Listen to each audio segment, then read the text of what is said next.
All right, when we talk about Neuro ICU, we have to talk about the most important difference is what? Increased ICP. High ICP. That's the biggest difference between regular ICU and Neuro ICU. And what's the fastest way to decrease the ICP? The fastest, the most effective and the fastest way to decrease ICP. What is it? Increase output. Sedate? Increase what? Just regular output. What's the Cardiac output. No, increase. No, it's not going to decrease the ICP. Decrease the ICP. Hyperventilation. Oh, decrease. Yeah. Okay. To decrease the ICP, hyperventilation is the way to go. I see. Right? And why hyperventilation? Because every time you have lactic acidosis or acidosis in general, what happens to the vessels? They dilate to get more blood, right? If you have alkalosis, the vessels what? Constrict. But especially the vessels in the brain constrict, double whammy. You know why? Because of the way bicarbons and CO2 cross the membrane. So let's say this is the blood-brain barrier, and I decrease the PCO2 down here to 25. Typically, the bicarb results. If you remember the table that I said you don't use in clinical life, that I said every 10 decrease in the PCO2 acutely results in 2 change of the bicarb acutely. So the bicarb will go down by 3. That decreased by 15. So the bicarb will go down in the serum to 21. Okay? And let's say that the pH is going to be, what's the pH is going to be, you think?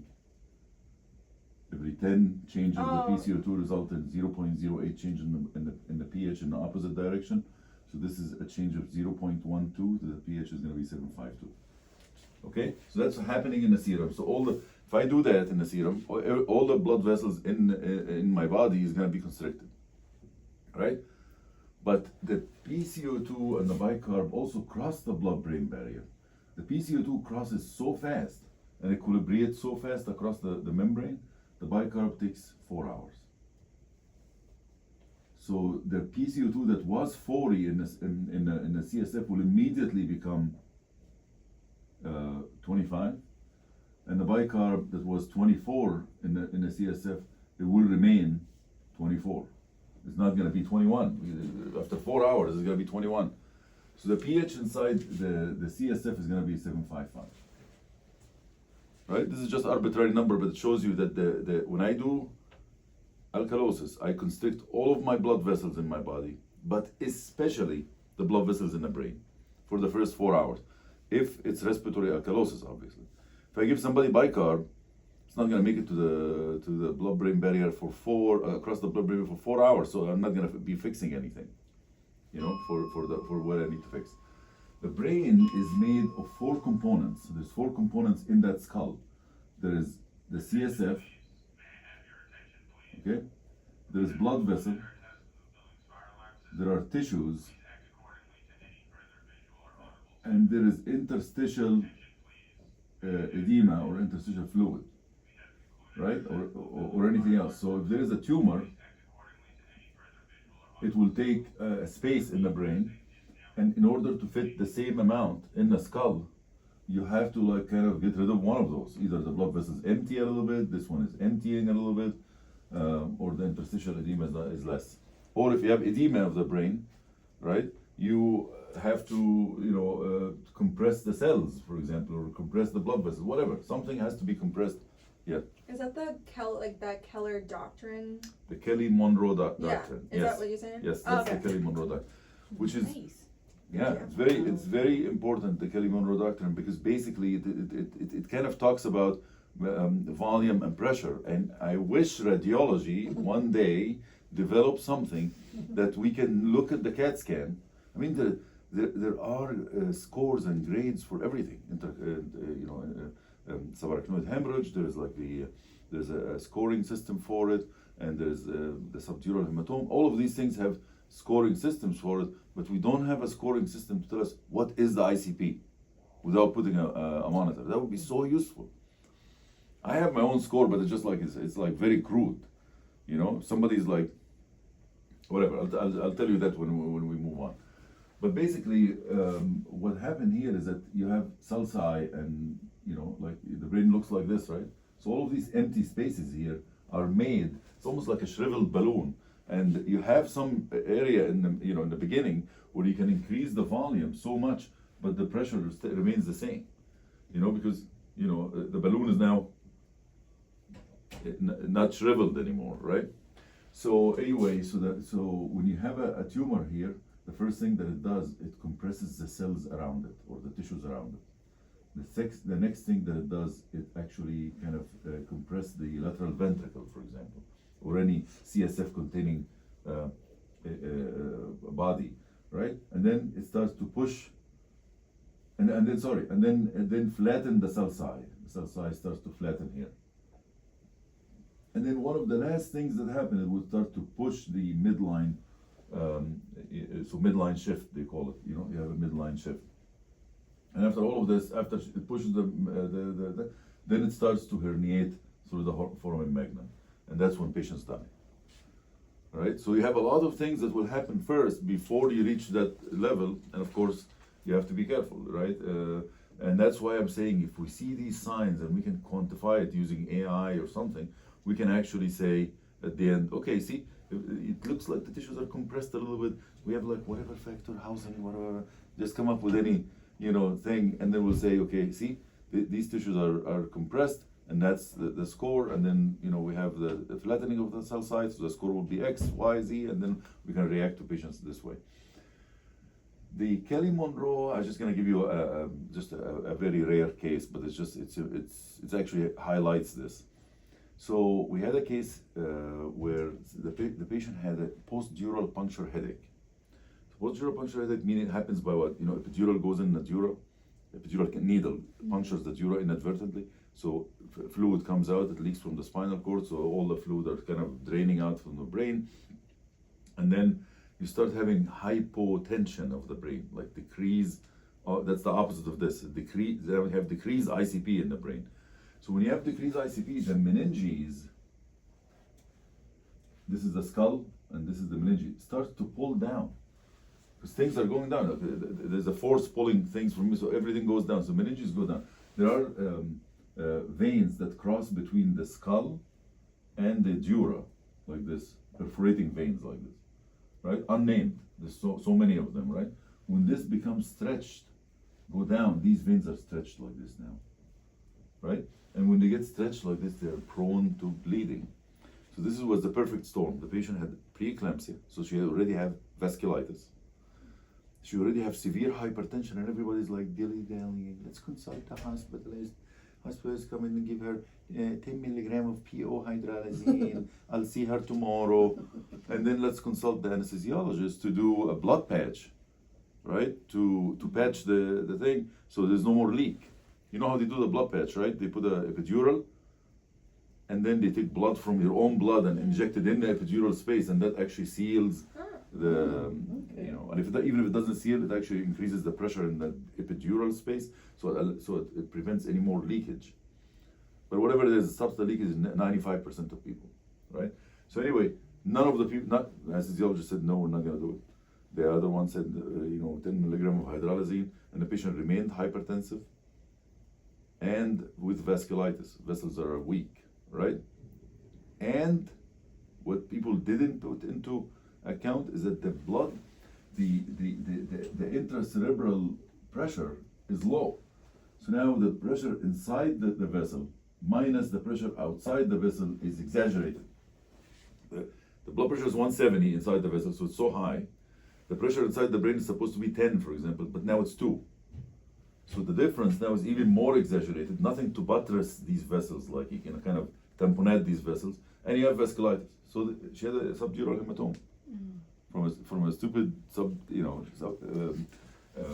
post-dural puncture situation, right? The how do the patients die when they herniate? When we say they herniate, why do they die?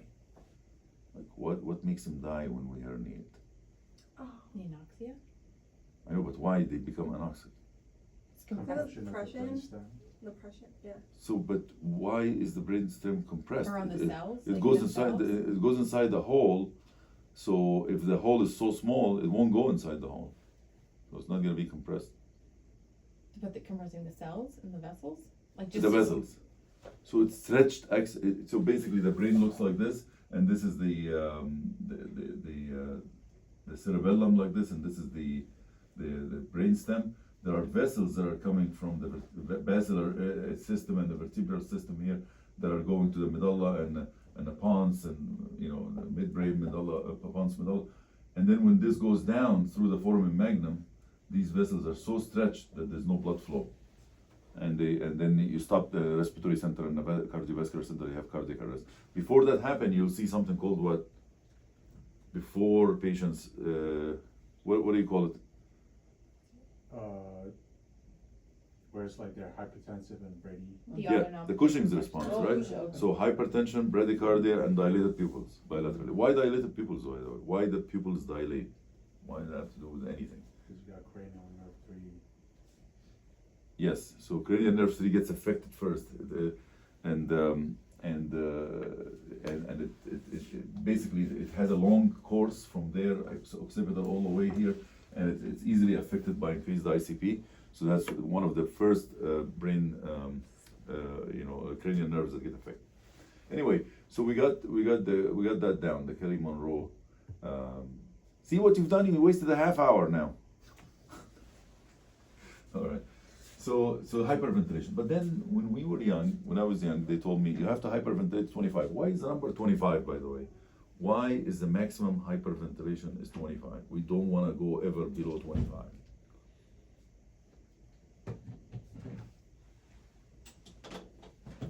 That's from a respiratory therapist's ass. Somebody was sitting on the toilet and they said, we want to hyperventilate for metabolic acidosis. What do you want us to do? Like maximum 25. Why? In animals in the lab, they found that when you go below 25, there is severe vasoconstriction to the point that unacceptable. Like, patients who has compromised areas, they'll have strokes from just severe hyperventilation. Have we seen patients with lower than 25 PCO2? Yes, we've seen patients with lower than PCO2 than 25 in DKA. Patients with DKA, they drop down the PCO2 naturally to 12, 10, whatever, to compensate for the metabolic acidosis, and nothing happens to him. They'll be a little bit altered, but they don't have strokes typically. So nobody knows really what's the maximum hyperventilation should be, but the classic teaching, until there's any more studies, is not to go below 25. And it's difficult to go below 25 anyway on the vent, right? So when I was young, they said, you're gonna go, every time you see somebody with increased ICP, you have to decrease the PCO2 to 25. But it fell out of favor. Why? Because if I go to 25, within 4 hours, the bicarb already is gonna equilibrate, right?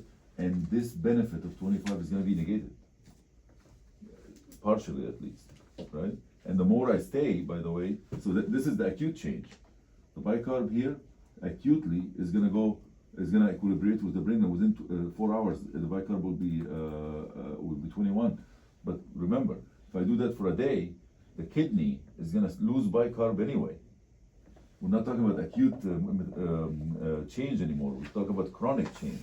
So if I continue to hyperventilate for a day, the bicarb will be like 16, right? And the bicarb within 4 hours of that, it will be 16 here as well. So it's impossible then to use the PCO2 anymore. The bicarb is so low, I can't use the PCO2 to my advantage, right? And even if I supplement bicarb in the serum, it's not gonna go in the brain for 4 hours. So you lose your weapon, basically. So the recommendation, after doing this for decades, is to actually do this when you're shitting your pants and the patient is dying and having all kind of things. But then you retract back, once everything is stable, you retract back to 32 to 35. Stay between this range. I'm talking about ABG now, not VBG. And then every once in a while, the patient blowing the pupils. Okay, let's go back to 25. It's so fast and so effective, you don't want to lose this weapon. So that's why you keep being there, okay? Number 2, after you do the hyperventilation, what's the most important second thing that you need to do? Is it the sodium or something? Okay, yeah, I'll give you that, but mannitol Mm. is, every nurse in the nursing school had given mannitol at least once, Oh, that's right? 3% saline, you can say, some people never saw it, never give it, whatever. So mannitol, although 3% saline is more, is better, more preferred, mannitol, I would say the second line, because it's so effective, it's so good, and it's so easy to give, and every nurse had given it at least once. Because when you order the thing, you think that when you order, you think that it happened. No, the nurse will go, open the flipping cart, look at the flipping cart, and it's like, doesn't understand something, goes ask her colleague, and then go to the nurse supervisor, I've never given this before, is this my, scope of bullshit, and all of these things, and at the end of the day, nothing is gonna be given for an hour. So I'd like to do something that is available in every Omnicell, or every, okay. In our ICU here, we have 3% in our Omnicell, so we can grab it, that's easy. But, not every hospital is like this, okay? So mannitol is very effective. What's the dose? You can give 100 grams of mannitol, and be careful, mannitol comes in a diluted form and a concentrated form. Take the concentrated form, obviously, right? And then after that, 25 grams, Q4 hours standing. Don't write it as PRN, because nobody's gonna look for it if it's PRN, right? Standing, and you're gonna measure serum osmolality and serum sodium every 4 hours. Obviously, you know how to time those so we can get the results before the thing. And hold mannitol if the serum osmolality is above 325 and or the serum sodium is above 160. Right? That's your goal for mannitol, is to reach the 325 serum osmolality and the serum sodium 160. What does that do? What that's doing is doing something called, how does mannitol work? It works by osmotic diuresis. So basically the first thing it does, it goes in the kidney, in the glomerulus, it pulls water with it, it dries the whole body. Everything is dry now, including the brain. What it does also is that as it passes through the brain, this is the blood vessel in the brain now, it also sucks fluid like this. Locally, it sucks fluid, from the brain itself, from the capillaries, okay? Moreover, it does something else. It actually, which is very not well described at all. The surgeons, their literature is actually worse than ICU literature. So they say, for example, for vascular surgery, if you want to do an above renal clamp for the aorta, they say, if you do that, you have to give mannitol, because otherwise the kidney is gonna get injured from the above renal clamp, right? If you, God forbid, forget to give the mannitol and they put the clamp already, kidneys, like the outcome is horrible. And they have some very small studies, like 10 patients, blah, blah, that show that this is the case. How do you think this happens? Like, if mannitol works by only going into the glomerulus and pulling fluid with it, are you telling me that the little bit of diuresis that's gonna happen before I put the clamp, that's what's gonna protect the kidney from ischemia? Doesn't make any sense. So then the hypothesis is that mannitol has free radical scavenging properties. Every time you don't know what's going on, just say free radical scavenging properties. Basically, like, does something good to the kidney's health that you have to give it before the clamp goes on. So this is mannitol, right? It's very easy, as I said, blah, blah. Then it fell out of favor. Why did it fall out of favor? Because of few things. Number one, what we're describing here is called hypovolemic hyperosmolality. So you're actually raising the osmolality by having hypovolemia. And it was like the age-long fight between the intensivist and the neurosurgeon. There's a neurosurgeon, obviously, he wants the brain dry, but the kidney is dying, the liver is dying, the heart is on pressors, and we're still giving mannitol, more mannitol, and the guy is like a prune, and his brain is still swollen. So that's why it fell out of favor, because the patient dies, but from other organs, not from the brain, okay? The brain will be great, but the patient is dead. Right? So that's the hypovolemic hyperosmolality that actually made people not like it. There's another thing that they call it rebound. So basically, mannitol has a rebound. After you stop mannitol, there is a rebound and intracranial hypertension. I don't think that's a side effect, really, because that tells me how strong it is. Because when you stop it, it goes up. So just don't stop it. Just, titrate it down like prednisone. Okay? Number 3, this is something shared between mannitol and 3% saline, by the way, and all of the hypertonic saline, is that if it leaks. So that's been the subject of discussion, because let's say your blood vessel in the brain has a hole in it. So mannitol will come out of the hole, and a 3% saline, whatever. It makes mannitol, hematoma here, and sucks more fluid into this hematoma. It causes more edema, actually, not less edema. So it's been a subject of discussion, is that if somebody has brain bleed, don't give him mannitol or even 3% saline. And some people say, no, you have to. But this guy is a trauma guy. He has a lot of hematomas in his brain, but we need to give him, otherwise he's gonna herniate. It's like, who's right? You know who's right? Based on the Kelly-Monroe hypothesis or dictum. Basically, what happened is that use it to your advantage. If the patient has a small hematoma with no flattening of the sulci, with no midline shift, with no whatever impending herniation, and you give mannitol, you're hurting the patient, or 3% saline, you're hurting the patient, because the brain, that tells me, because without the radiologist help, obviously, with no score yet, that because of what I'm seeing here, it looks like the brain is not, the pressure is not high. So it would, you give mannitol or anything, the blood vessel is still bleeding. It will come out of the blood vessels and still pull fluid around. But if you have an increased ICP, flattening sulci, midline shift, all of these things, that means the pressure outside the vessel is so much that there's no more leakage from the vessel anymore. It tamponates the bleeding. So that's when the mannitol becomes benefit more than the risk for the bleed. All right, so that's mannitol. Now, the 3% saline has been shown to be actually better than mannitol, 6 times as strong as mannitol. I don't know why. I'm suspicious, but whatever, I'll take it. So hypertonic saline is 3% as strong. So how do you do, what's the dose of hypertonic saline? If you say that in a test, you're gonna fail. What's that, 500? 500 cc bolus, Oh gosh, I thought it was 100. I was gonna say 100. followed by 100 cc's an hour. Oh, at least we got the 100. And you titrate, There it is. you titrate only for sodium of more than 160. By the way, I forgot something. So remember we said we titrate for these two? That's for the nurses. For the providers, there's a third thing that we titrate for, but we don't tell it to the nurses because it requires a lot of calculations and stuff like that. The osmolar gap, right? So basically, sometimes mannitol doesn't come out of the kidney. There's some renal failure or whatever. It stays in the blood and pulls more fluid from everywhere, and the patient goes into CHF, and they have like a lot of. So how do you know that? By osmolar gap. The osmolar gap is supposed to be less than 10.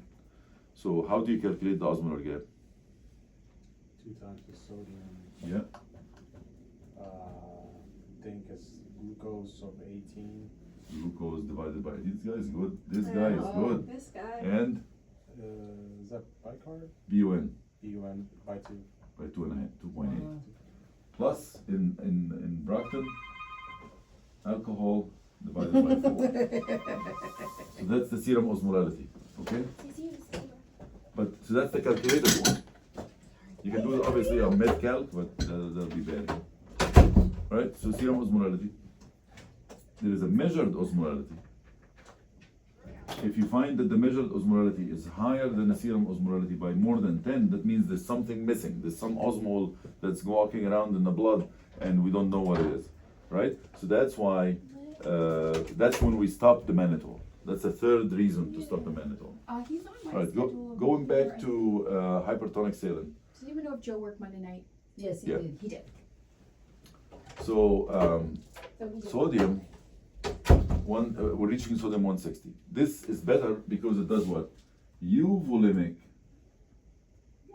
hyperosmolality. So actually your body is full of fluid now, and you're hyperosmolar. So it maintains organ function and stuff like that. but it does have the same problem with the bleed. It doesn't have rebound, so it's good. There was one problem with it. It has to be given in a central line. So if the pharmacists tell you, I'm not gonna give you the 3% saline because you don't have a central line, you go down in the pharmacy and open the drawer and take the 3% saline, because who cares about the vein? You know, they have to have risks and benefits here. You know, the brain is dying, the vein is gonna die, give it. And of course, in the paramedic literature, they actually showed us that they can use 3% saline in peripheral IV for a prolonged period of time. Not for days, but you know, at least for the ambulance ride, you know, 2 hours, 3 hours, you can use 3% saline.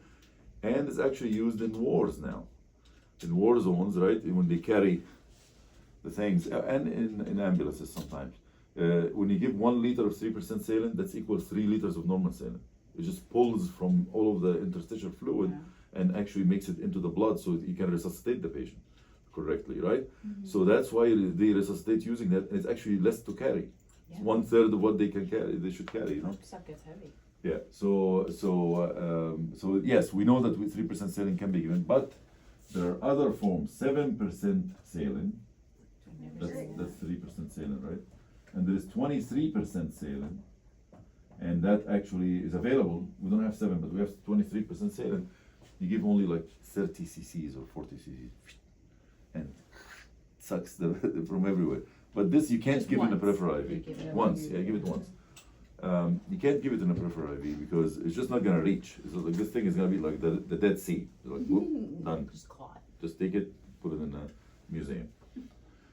So great goal is greater than 160. 160 sodium, yeah. And then is there like, you don't want to go higher than, or just hit 160 and then you stop giving it? Yeah, you just stop kinda giving it at gauge? 160. Then if they go to like 158, 155, give it again, or Yeah. just? Yeah, it's a continuous solution, 100 Yeah. cc's an hour. The reason I'm saying they're gonna fail you because everybody's so scared about bullshit. You know, like it's too much. You know, everybody's scared of their own shadow. This is a lot. You know, when I go to other hospitals, I find them using like 22 cc's of 3%. Why? Because they asked the nephrologist. You ask the nephrologist, he's gonna go do the calculation or do it on MedCalc and say, how do we raise the sodium from this to this? So water deficit or sodium deficit. Then he starts saying, oh, go by 22. There are 2 syndromes in the brain that actually are working hard to prevent the rise of the sodium, whether that's physiologic or not physiologic, but 2 syndromes that develop an injured brain that prevent the sodium from rising. That's why I'm so cavalier about giving 500 and 100, because it just doesn't rise. Even after 24 hours, you're never gonna go to 160. Very rarely that we're able to do it. You've dealt with the anoxic brain injury people when we give it, and that's just an offshoot I'll tell you about. In anoxic brain injury patients, we can't do a lot of things, right? So everything is like hypothermia, everything is like iffy. But also in paramedic studies in Germany, same group did 2 studies. One, the outcome was cardiac outcome, neurologic outcome, and the other one was mortality. And both of them, 3% saline was better than regular saline in the ambulance. And there's only one 500 cc bolus. And they claim that 3% saline did something to the edema of the brain. Just so you know, there are 3 types of edema of the brain. There is vasogenic edema, there is a tumor-related edema, like an inflammation type edema, and there is cytotoxic edema. So vasogenic from the vessels, right? And there is the inflammation or edema, you know, inflammation like tumors and stuff like that, they inflame that. And there is cytotoxic edema, right? The vasogenic edema, that's the one, it is well recommended, it's a standard of care to do mannitol and 3% saline, right? This one, the inflammatory edema for the brain, after tumors, whether with tumor in place or after a resection of the tumor, both of them we use decadron. And same thing for meningitis and stuff like that, we use decadron, right? By the way, there's no studies. This is like cookbook. This neurosurgeon used this and it works, so they're using this. Like there's no like head-to-head studies and say, well, how about if we use this for this? You know? Cytotoxic edema was a taboo to use any thing to decrease edema. Why? Because what is cytotoxic edema? That means the cell itself is getting edema. That means the cell itself is becoming dead, it's dying, the organelles inside are dying, and everything is dying, so now it's accumulating water, it can't get rid of the water from that goes in the cell and come out and stuff like that. So that's a manifestation of death of the cell.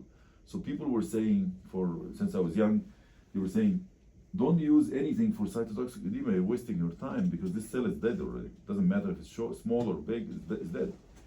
But these people were smart. They say, yeah, we know that this is dead, but how about the cells around it that are being compressed, right? Why don't we just decrease the edema here so we give more time, more place to breathe for the others, right?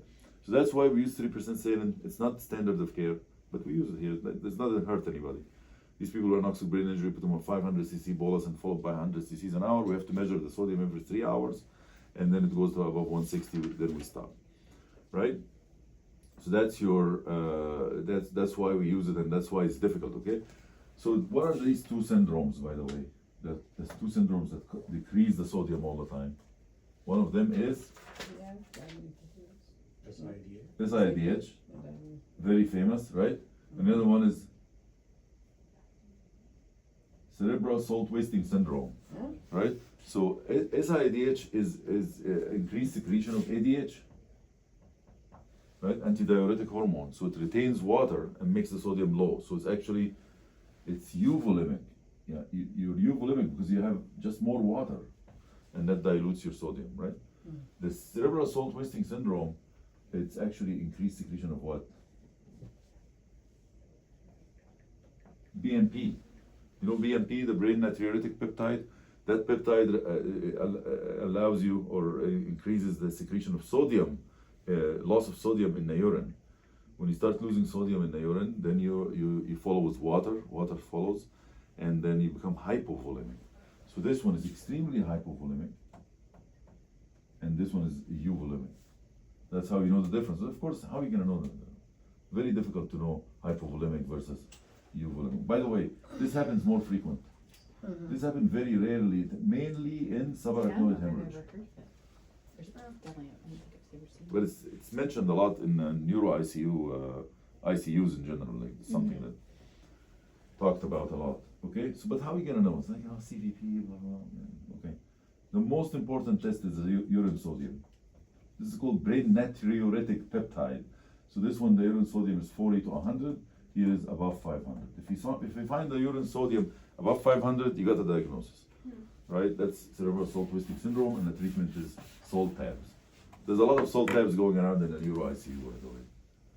All right, so now let's talk about less effective things, but very fast. What's the fastest way to decrease the ICP, but not the most effective? The fastest way to decrease the ICP.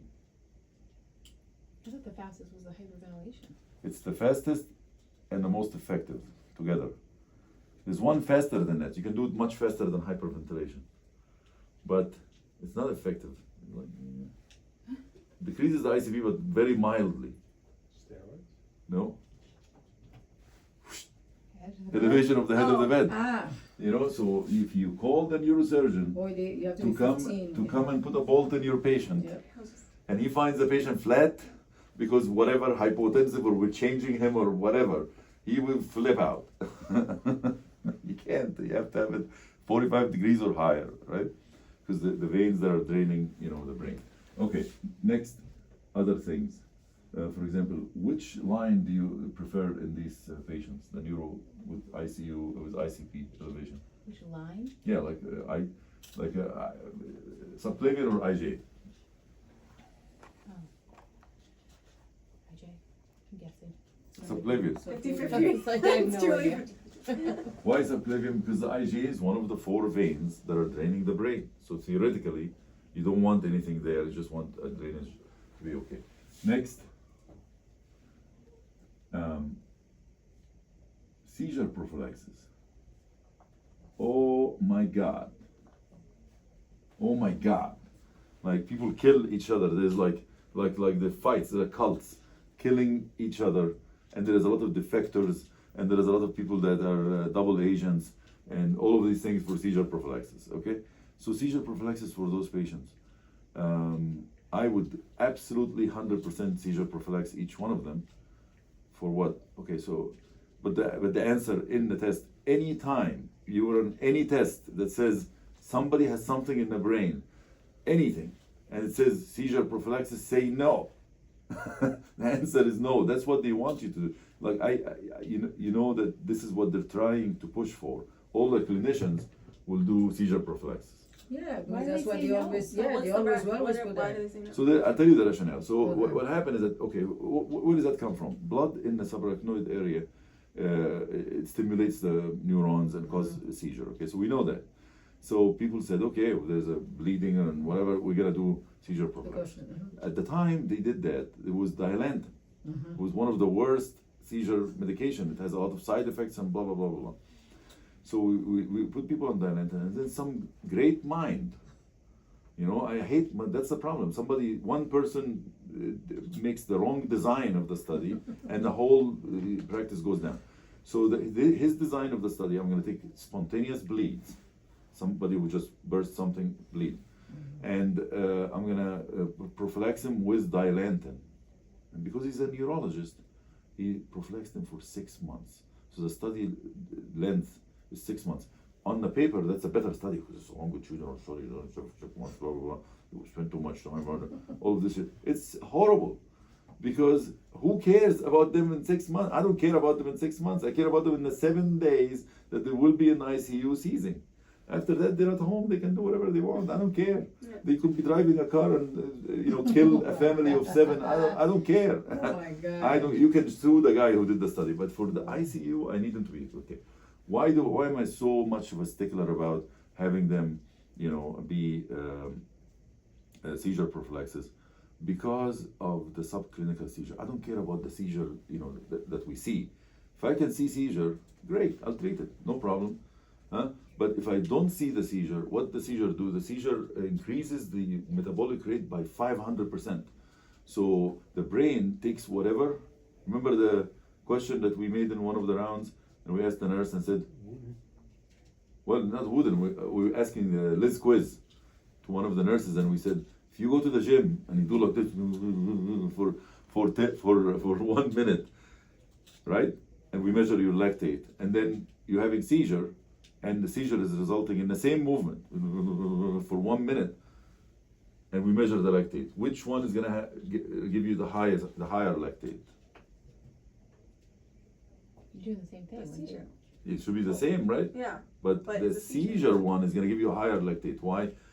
Because as the brain is ordering the muscles to do this movement, it is also seizing and sucking 500% more of what the blood that they should have come to it.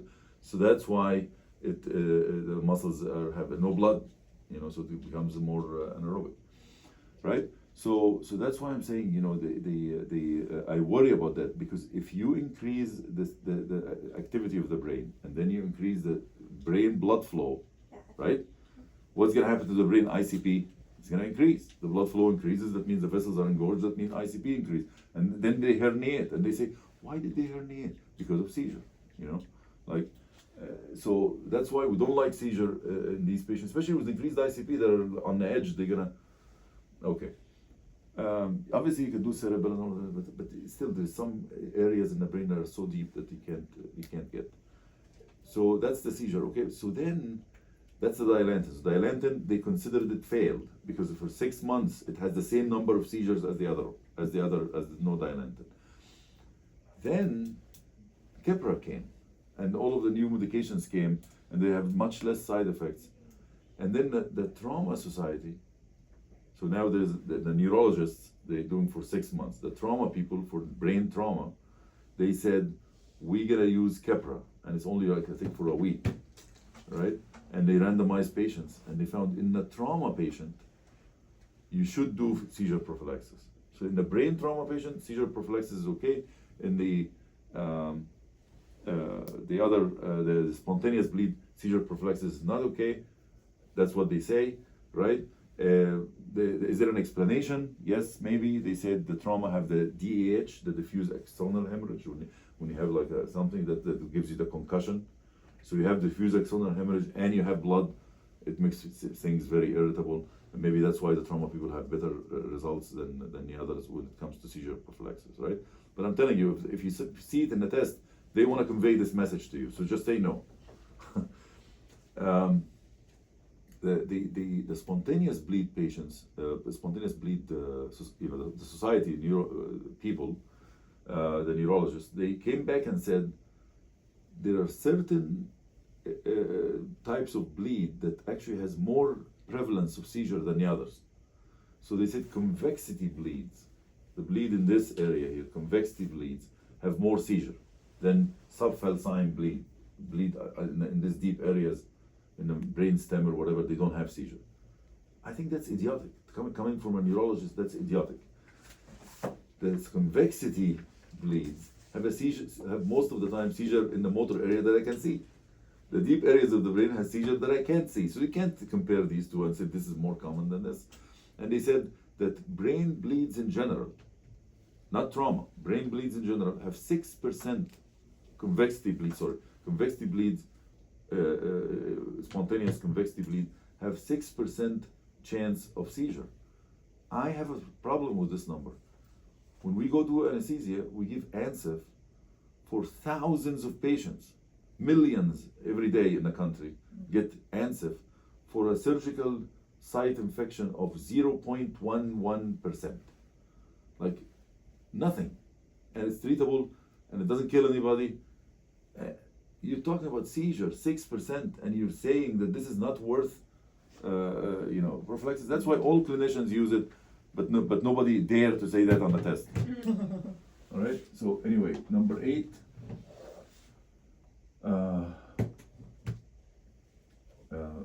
Number 8 is we gotta say obviously like bleeding. How are we gonna deal with bleeding? Obviously, Kcentra is the way to go, I think, because it has factor 7. Factor 7 has a special relationship to the brain.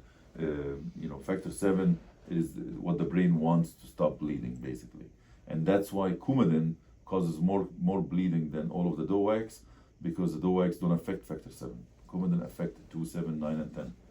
Right? So that's why. Okay, next. We talked about central line, intubations. So how are you going to intubate the person? Remember we said hyperventilation, that's assuming that he's intubated. How are you going to intubate him quickly? So there's something called the neuro intubation. You know how sometimes here we give propofol and we surprise the patient, right? And Professor the Foxy lady say, no, I don't like to surprise the patients. He surprised the patient yesterday. Anyway, with the vocal cords moving and the patient is like struggling and coughing and bucking, we can do that. We can't do that for neuro intubation. They can't have Valsalva, they can't so it has to be a seamless intubation. Patient is like this, nothing happened, and the blood pressure is exactly the same as before intubation. You leave the patient, blood pressure is the same. So what do you do? What do you use for that? Fentanyl, 100 mics, that decreases the tachycardic response to intubation.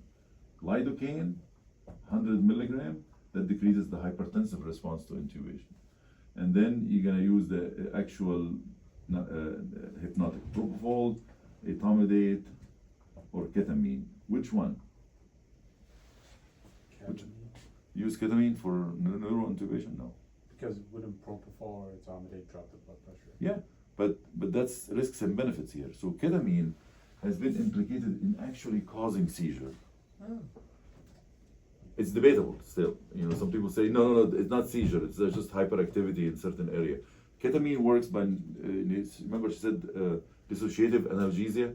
Why dissociative? Because it dissociates the cortex from the limbic system. So that's the limbic system in this area here that makes you awake. This is the cortex that makes you see and do things, motor function and stuff like that. So right here it causes seizure or seizure-like activity. So dissociate this from this, so the patient will be like on ketamine after he gets the dose. He's like, he sees something, but he's seeing like a ghost or like a monster, right? But he can't do anything. He just can't punch you. He can't move. You can operate on him. He's not going to remember anything because this is, separated from this. So there is. I would veer away from this because it's maybe a problematic because of the seizure. Now, etomidate. That raises the blood pressure, by the way. So we'll talk about etomidate doesn't raise the blood pressure, it just keeps the blood pressure the same.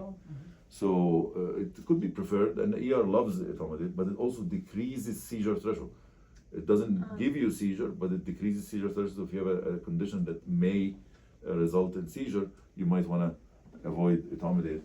And the best one is propofol, because propofol not only is it's very strong anti-seizure medication, it also decreases the CMRO2, which is the cerebral metabolic rate, which is the opposite of seizure, right? Decreases the CMR2, decreases cerebral blood flow, which in turn decreases the ICP. Okay, so that's your propofol. So I think you would use that. Now be careful. If the patient blood pressure is 60, and you tell me I want to use propofol because of whatever, remember it's airway, breathing, circulation. So circulation comes before the brain. We didn't say brain. We said airway, breathing, circulation, and then brain, right? So if the patient is going to die from a propofol, don't do that. Do ketamine. And if the patient is going to, like half and half, you can use etomidate and Versed together, or propofol and Neo together, just to avoid both things. Now you have to give Sux, right?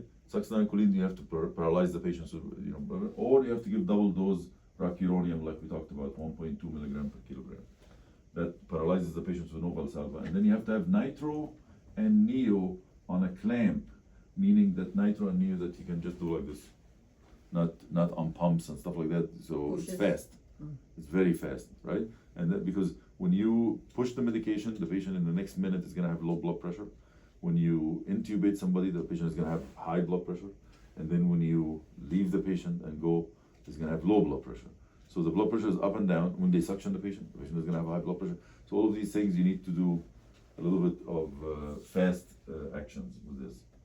All right, number 10. Let's say the patient is hypotensive now. So we're going to use Neo or Levo or dopamine or dobutamine or epinephrine or vasopressin. Which one is the most preferred?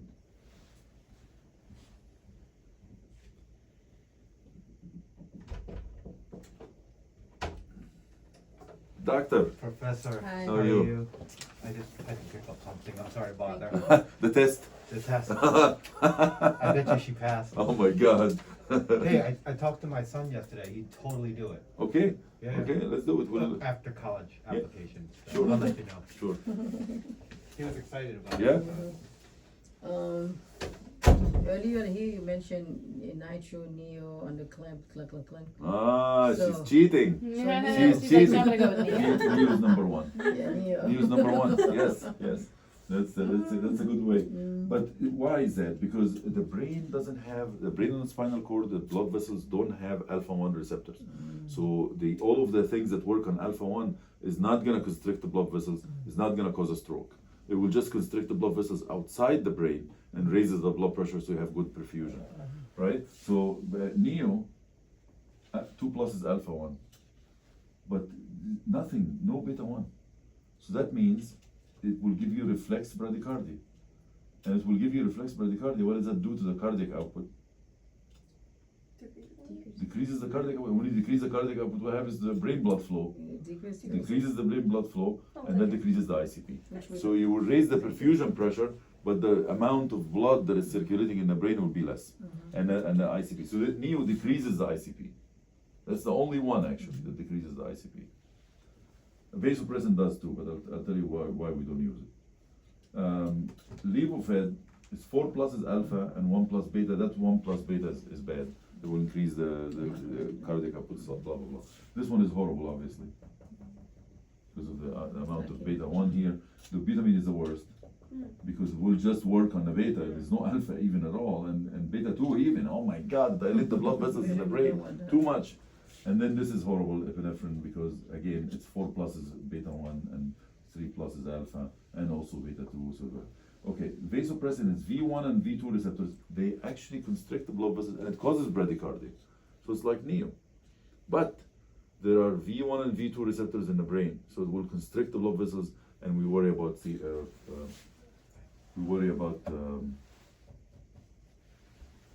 whatever. Strokes. All right, now the patient is hypertensive now. What are we gonna use? Nitroglycerin, nitroprusside, hydralazine, or we're gonna use labetalol, we're gonna use nicardipine, or clovidipine, or clemine, or It's cardizem, very calming.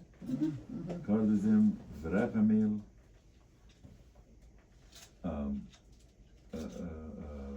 Norvasc, Cardura. No, not Cardura, sorry. Norvasc, nifedipine, nimodipine, No, that's good, the cotton. phentolamine,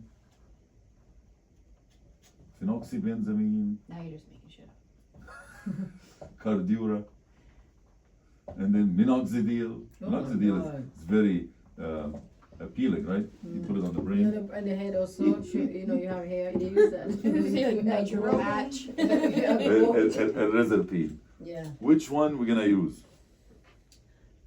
the second one, Labetalol, no, natural precise. nitroprusside. Mhm. That is wrong. Nitroglycerin. That is wrong. What? Is it the first one? I know, Oh, you said but that was a trick question. Is it Labetalol. the Nicardipine. Whatever. So, Cardipine. the best one to use, no, sorry, the most commonly used is nicardipine. Cardin, yeah. The second most commonly used is clovidipine, very, very expensive. The best, I think, in my opinion, is labetalol. But you would not find a bit of drop in a new eyes. Yes, and I don't know why, I don't know but I'll why. tell you why. I'll tell you why they're afraid of it a little bit. Okay, so nitroglycerin. Why not use nitroglycerin? Although I said nitro on the claim, so why nitroglycerin? Why not nitroprusside or hydralazine? These three medications have the same mechanism of action. They work by what? Releasing nitric oxide. They're nitric oxide donors. So they release nitric oxide. Nitric oxide dilates everything, including the blood vessels in the brain. We don't want that. During intubation, you can't have those don't go on a clamp. That's why I'm using it nitroglycerin. But after that first part, you get rid of the nitroglycerin and get one of the real ones, right? So that's why we don't use this. Labetalol is the best. Why? Remember we said there is no alpha-1 receptors in the brain. Labetalol is actually more of an alpha-1 blocker than a beta-1 blocker. So it blocks the alpha-1 and the beta-1. So it actually it doesn't affect the brain. You know, it blocks alpha-1 all over the body. There's no alpha-1 in the brain, so the brain blood vessel is not gonna dilate, right? Moreover, which puts it above the others, it actually has beta-1 blocker, which actually decreases the chronotropy and inotropy, so decreases the cardiac output and decreases the cerebral blood flow. So it's the best one to decrease the ICP, right? Nicardipine is just more famous because of drug launch. This one is so cheap, that's why they don't use it, right? This one, drug launch. So these, all of those, by the way, all of those are calcium channel blockers. I put them all here so I can confuse you. This one here is non-dihydropyridine calcium channel blockers, which works only on the heart. We would not use this for blood pressure anyway. Norvasc and nifedipine, they can work on the blood vessels, the dihydropyridine calcium channel blockers, but they work everywhere. They will dilate the blood vessels here, everywhere. We don't want to use it. Nimodipine, this is just a trick question. Nimodipine should not be used for blood pressure. It doesn't actually affect the blood pressure. It's used for something else. What's the something else that we use for in the Neuro ICU? Post-subarachnoid hemorrhage vasospasm. So when you have vasospasm, they keep this is like candy every 4 hours. Nimodipine. But it has a special characteristic. It goes into the blood-brain barrier and doesn't come out. So it doesn't cause any blood vessel dilation. It dilates only in the brain. That's what we want. And also, by the way, since we're talking about it, you go to the Neuro ICU, everybody's 45 degrees, right? But there's only one person that is in Trendelenburg. What's the only situation? Well, two situations. But what's the brain situation that you put the patient in Trendelenburg in the Neuro ICU? You say, LP? I have a diagnosis, huh? I was like, I don't think I've ever seen it. After like an LP. No, so this is something not related to the brain. If you have a CSF leak, CSF leak, yeah. they do that. But forget about that. I'm talking about the brain. Post subarachnoid hemorrhage vasospasm. When you have vasospasm in the brain, you want the patient to be like this, so more blood flow goes to the brain, and somehow you combat that vasospasm. Before you take him, obviously, to the cath lab and dilate, right? So that's the nimodipine. Okay, so how about these two calcium channel blockers? They have the opposite of nimodipine. They work only outside the brain. They don't cross the blood-brain barrier, so they don't dilate the blood vessels inside. This is the father. This is after the patent is gone. They have to invent something new, shorter acting, triple as expensive. And when they invented this, then we got the nicardipine, right? There's another problem with the labetalol drip, by the way. That's why they're a little bit afraid of it, is the accumulation. Labetalol, after 1 day, it accumulates, and the half-life or duration of action, instead of being 15 minutes, it becomes like hours. So you can't use it for 3 days. Nicardipine, you can use it for a week. You know, labetalol, I would say 2 to 3 days max. You know. All right, so that's that. Okay, number 12. We're talking about cerebral perfusion pressure. What's this? CPB. What's this curve? You should know this curve without any labels on it. Professor, step 1. Step 2, I don't know what step. Step 4. Some step. Give me a hint. You know, the hint is this. See this? Then this. It's what I This just drew. step like this. Some curve. Some curve that has like a line in the middle that is the same. Nice, yeah. That's called the cerebral autoregulation curve. Right? It's very I'm gonna fill my famous boards. because between these two, this is 60 and this is 160. And this is MAP and this is cerebral blood flow. So this is the MAP. As the MAP below 60, you're having lower cerebral blood flow. Between 60 and 160 MAP, the brain has the ability to constrict and blah blah blah and maintain the same blood flow. So if I get angry and my MAP now is 110, I'm still maintaining the same. But if my MAP goes above 160, then chances are I'm gonna have hypertensive encephalopathy because my blood flow is increasing and now there's leakage and stuff like that, right? That's why when somebody has a chronic hypertension and comes with hypertensive emergency, we say, don't drop the blood pressure too much, because if you drop it to a normal value, 60 for example, for a normal human being, this is too low for them. Why? Because the curve shifts like this. So it becomes 80 to 180, for example. So if you keep the patient at 70, which is good, MAP, for him is low. So he's gonna have hypoxia of the brain. So that's why we don't wanna drop it too much. But there's a misunderstanding here. The way to do it is to drop by 25% in the first 6 hours, and then after that by 20% every day until you, whatever. There's a misunderstanding. That assuming that you don't know the typical blood pressure for this patient. Yeah. But if you have somebody that's coming in with 300 over 150, right? And you drop it only by 25%, that means, and he runs normally at 200 over 100. Okay? I'm just exaggerating so you know the difference. If I drop this by 25%, that's like 225. Still above my normal blood pressure, right? And still gonna be leaking and still have hypertensive encephalopathy for a whole day. That's too much. So the point here is the shifting of the curve doesn't happen daily. It happens after 6 months of continuously high blood pressure. Then the brain shifts the curve, not every day. So if my blood pressure, Acutely, it's not gonna shift. acute it doesn't shift. So if you see somebody with 180 blood pressure and he's having some issues with his brain, and you know that I have records that all of my blood pressure is 120, you can drop me to even 20% lower than my normal blood pressure. You can drop me to 100 and it's still okay. Right? I'm not gonna have any. Unfortunately, in trauma, that curve looks like this. So it muffles these, nice curves here and stuff like that. Okay. Now, what else? The cerebral perfusion pressure. We're running out of time. Cerebral perfusion pressure. What's cerebral? That's a very famous equation, right? Equals. MEP Yeah. minus ICP. Oh, look at the Clementine. Huh? MEP minus. So basically, the MAP minus what's the pressure here, right? So if you have a high ICP, okay, what's the normal, or what's the normal, or the one that we strive to do? 65. 65 is a number, right? So not 60, and that's the first ICU that actually came up with the 65, because our maps before in the MICU was 60. Until these people said 65 versus 60, huge study showed a huge difference if you just raise it by 5.